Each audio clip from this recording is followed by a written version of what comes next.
खान बहादुर औरतों के शौकीन थे।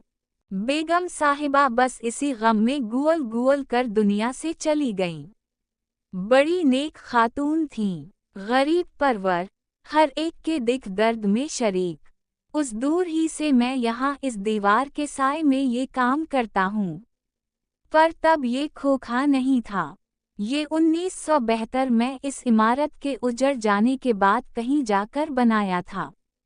पहले यहाँ एक लकड़ी का बड़ा बकस था, जिसमें मैं अपने औजार और दूसरा सामान रखता था। उस वक्त मोटरसाइकिलें भी कम थीं।